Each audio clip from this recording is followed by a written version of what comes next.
اور اب ہم سب یہ ذہن بنا لیں کہ ہم علماء سے محبت کریں گے، طلباء سے محبت کریں گے، اور جہاں پر جس موقع پر ان علماء کو، طلباء کو ہماری ضرورت ہو، جس طور پر ہم سے تعاون ممکن ہو، اس طور پر ہم ان سے تعاون کریں گے۔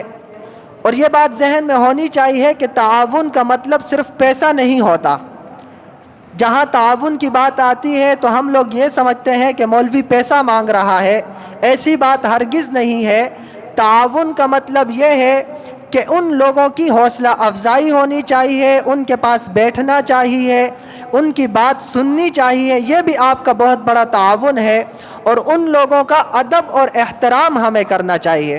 حضرت مولانا بدر عالم صاحب رحمۃ اللہ علیہ اپنے والد ماجد حضرت مولانا آفتاب عالم صاحب رحمۃ اللہ علیہ کا واقعہ ذکر کرتے ہیں کہ ان کی وفات مدینہ منورہ میں ہوئی، اور اس کے بعد وہیں کے کسی قبرستان میں انہیں مدفون کر دیا گیا، ان کی تدفین وہاں ہوئی۔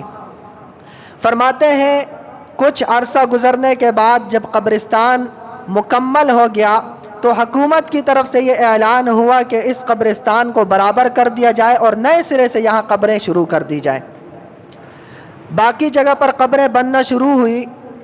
فرماتے ہیں والد صاحب مولانا آفتاب عالم رحمۃ اللہ علیہ کی قبر جب کھودی گئی تو ان کی قبر کو کھودنے کے بعد دیکھا گیا کہ ان کا جسم بھی جیسے انہیں دفن کیا تھا سلامت ہے، اور ان کا کفن بھی اسی طرح سلامت ہے، اور اس میں کوئی میل بھی نہیں ہے، اور جسم بھی اسی طرح سلامت ہے۔ کہاں حکومت کی طرف سے یہ اعلان ہوا کہ قبر کو دوبارہ بند کر دیا جائے۔ قبر کو بند کر دیا گیا۔ کچھ عرصے کے بعد پھر قبرستان مکمل ہوا، دوبارہ نئے سرے سے قبریں بنانی شروع کی۔ اس قبر کی باری جب آئی تو اس قبر کو دیکھا گیا تو ان کا جسم بھی سلامت تھا، ان کا کفن بھی سلامت تھا۔ پھر ان کی قبر کو بند کر دیا گیا اور اسی حال میں چھوڑ دیا گیا۔ جب تیسری مرتبہ نوبت آئی اور ان کا جسم دیکھا گیا تو ان کا جسم اسی طرح سلامت، تو پھر حکومت نے اس قبر کو دوبارہ کھودنے سے منع کر دیا گیا۔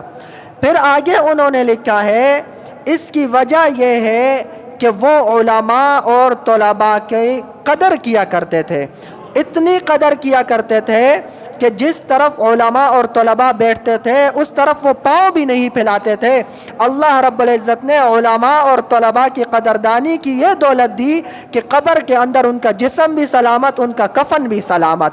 تو آج ہم اس عزم اور ارادے سے اٹھیں، جو ہمارے معاشرے میں یہ بات پھیل گئی ہے علماء کی ناقدری کی، ہمارے معاشرے میں علماء کو جو ہلکا سمجھنے کی بات یہ بیٹھ گئی ہے، اور ان کے ذہنوں میں یہ بات آ گئی ہے کہ مولوی کا کام صرف مانگنا ہے، مولوی کا کام صرف اور صرف لوگوں سے پیسے بٹورنا ہے، اس بات کو لے کر کوئی ایک شخص ایسا ہوتا ہے اس کی وجہ سے ہم سب علماء کی قدر چھوڑ دیتے ہیں۔ یہ ہماری بہت بڑی نالائقی ہے اور یہ ناقدری ہے، اور ایسا نہ ہو کہ اس ناقدری کی وجہ سے اللہ رب العزت ہمیں محروم کر دے۔